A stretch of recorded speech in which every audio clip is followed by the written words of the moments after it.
உள்ளதெல்லாம் சொல்லவோர் வார்த்தை இல்லை.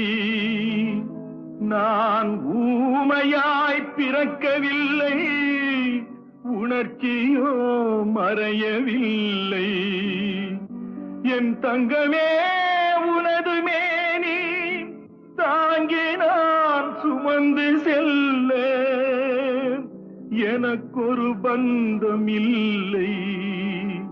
எவருக்கோ இறைவன் தந்தான்.